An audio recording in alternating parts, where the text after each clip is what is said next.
Hello and welcome to the Beginner's Tatting video series. Today I got a couple of things I want to go over with you and show you. One is how to use stabilizer threads in your tatting. Okay, the other thing is I wanted to tell you, I know I promised to tat along by Monday on a pattern that we had done in the online class. Cynthia Stevenson created the pattern, and she has not got the pattern up for public release yet, and as soon as she can get that up, I will be able to do the tat along. She has requested the tat along, but until you have access to print it out on your own, I would prefer to not have the tat along up, because if you can't print out the pattern, you can't follow along with what I'm doing. And I know that a lot of my viewers out there, they don't have time to sit through a 45-minute video. They'll use my videos as, I need to know what she did at this particular point, you know. So I would just prefer to hold up on making the tat along until Cynthia can get the pattern ready for public release. So until then, I'm going to show you how to use stabilizer threads in your block tatting to keep it aligned, okay? And maybe this will help encourage you to do more patterns that have block tatting in them, all right?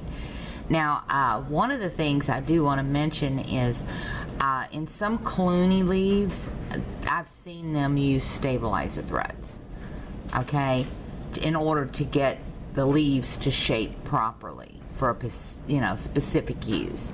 So this will come in handy in many forms, all right? So let's get on with it. What you need to do is get you a piece of thread that is the same size as the thread you're tatting with. All right, we're using Aunt Lydia's size 10 crochet cotton in the purple and lavender. This is the block tatting I taught you the other day, okay, on the last video. Now, the stabilizer thread is Aunt Lydia's size 10 crochet cotton in white. I chose the white so that you could see what I'm doing, okay? The stabilizer thread does not show, but if something should happen and things get stiff, or excuse me, if things get, loosened up or whatever, you might see it. So what I choose to do when I use stabilizer threads in my tatting, I use them to match the color of the thread, okay? And as you progress learning this technique, you will be able to use the same color thread.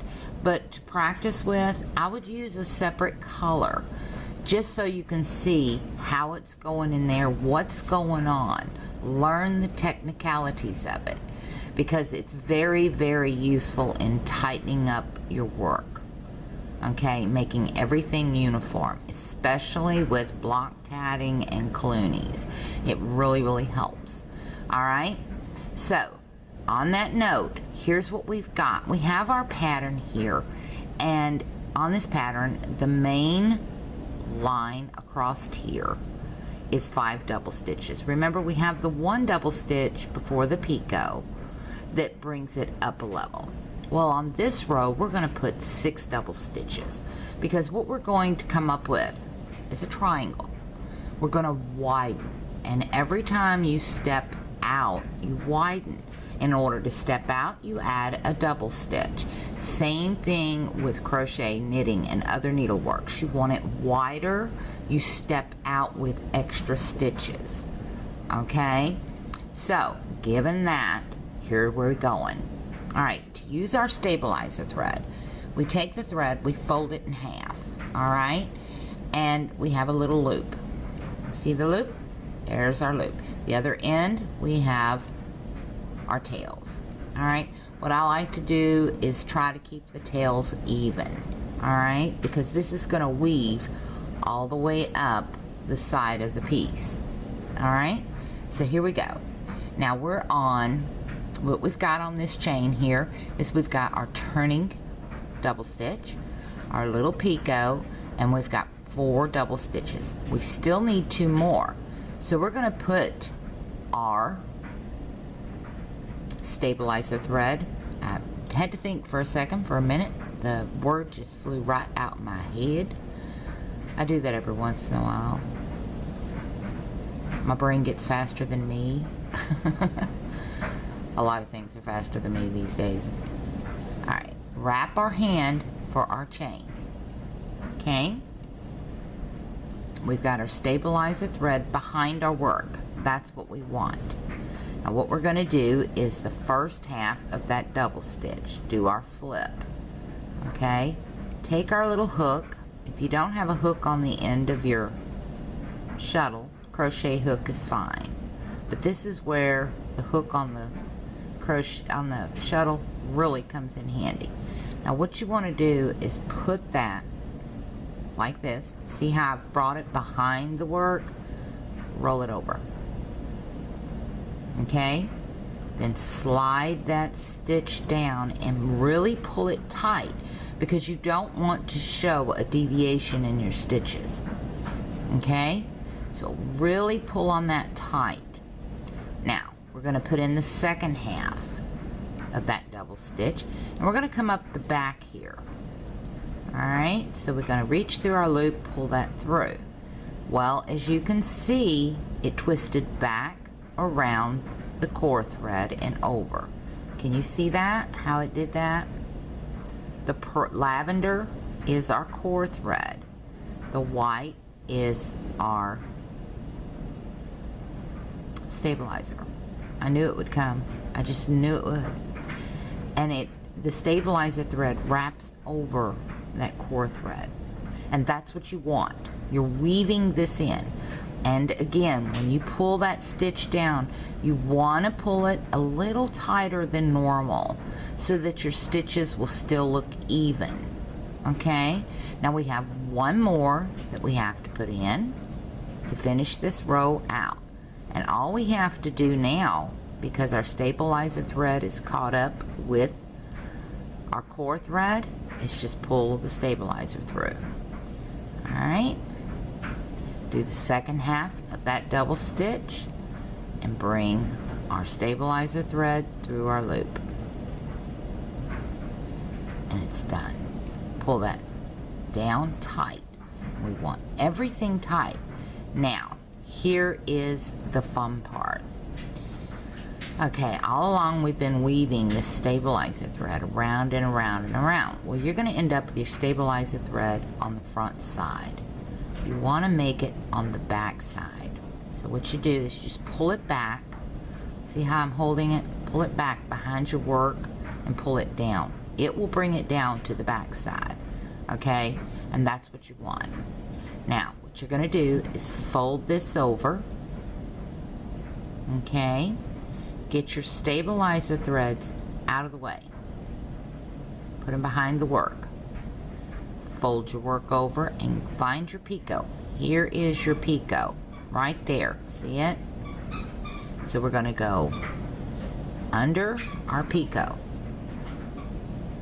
Okay? Sometimes the hook on the shuttle works, sometimes it doesn't with this. If it don't, grab you a crochet hook.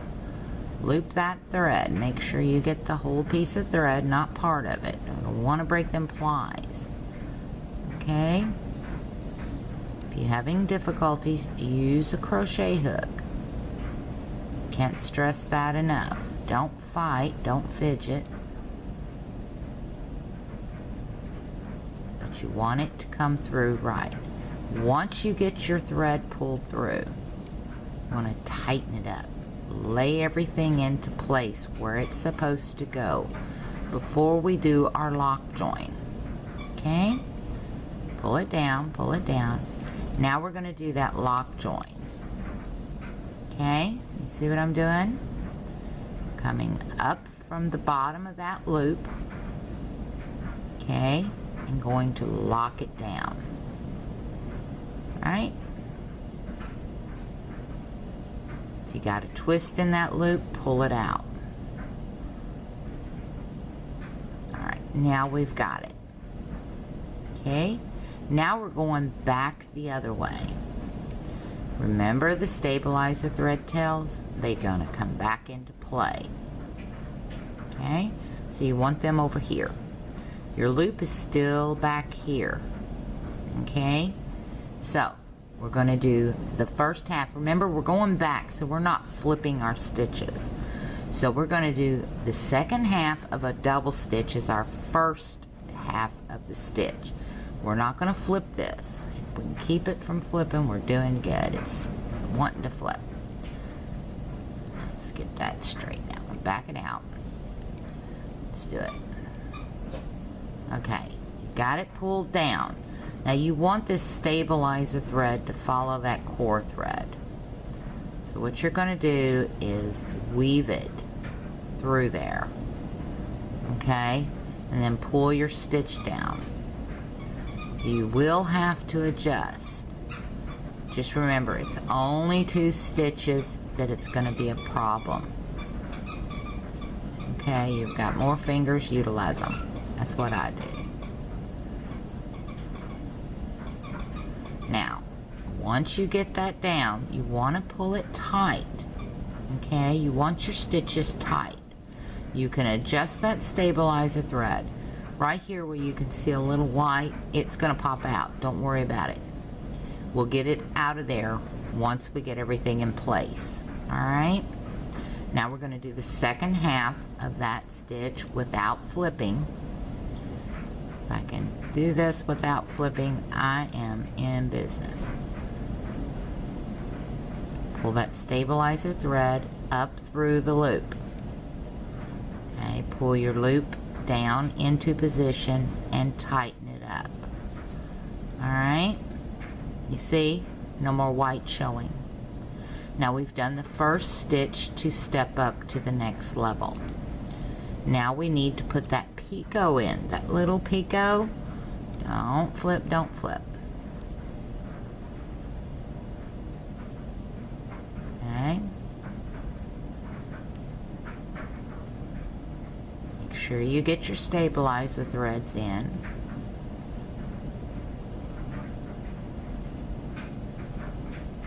You want them to follow that core thread. Okay.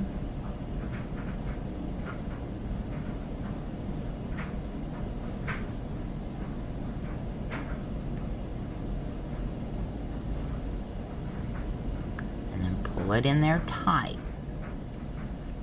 after you make sure you get your picot in. Okay, now these stabilizer threads, when working a difficult pattern, you want them to be on both sides.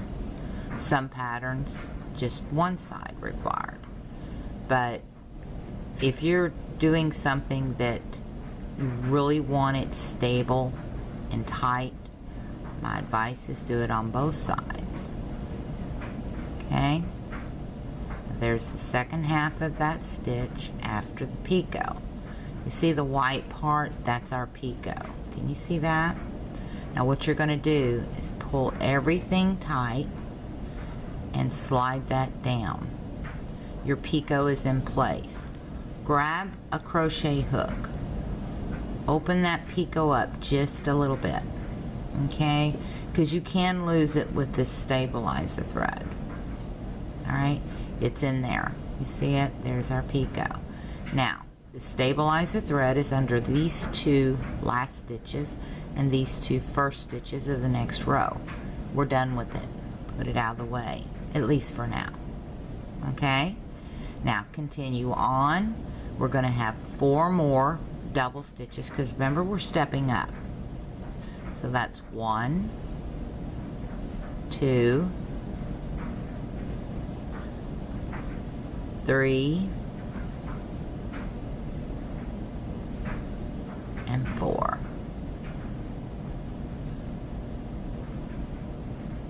Okay, now we want to join on this side with this chain that we just made.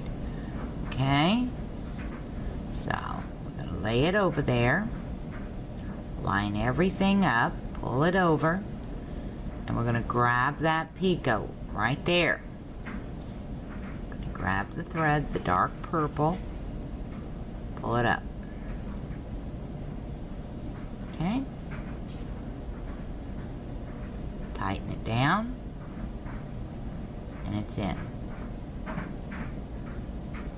Tighten everything up, and your stabilizer thread is in. Okay, and what it does, you see how it straightened that up, how this is curved, it straightened this up. You see that? Now your next row, when you come back, the last 2 stitches, you're going to pick up these 2 tails on the last 2 stitches, and you're going to go up until you run out of stabilizer thread, and you can keep pulling that stabilizer thread through. Alright, watch what I'm doing. Do it gently. You don't want to pull it out. And then once you get your pattern completed, then all you do is snip your ends. Your stabilizer thread is in there, okay? It's tight, it's not going nowhere, and once you snip the ends, it's not going to come out. It's just like tying off or weaving your ends in, okay? Tatting over tails, okay? So there it is. That's the gist of the stabilizer threads. They're real easy to, you know, help with problem sources like this. You want to straighten it up, okay? And once you get the hang of it, it gets easier as you use them. But they're real helpful with block tatting, especially if you're going to expand the width. Remember, anything over 5 inches or 5 double stitches needs stabilizers to hold everything in place. All right, now when the tag along is ready, if you are a subscriber, it should let you know, and when it comes out, try it. I think you're gonna like this pattern. Okay, so until next time, happy tatting, have a great day, and thank you so much for watching.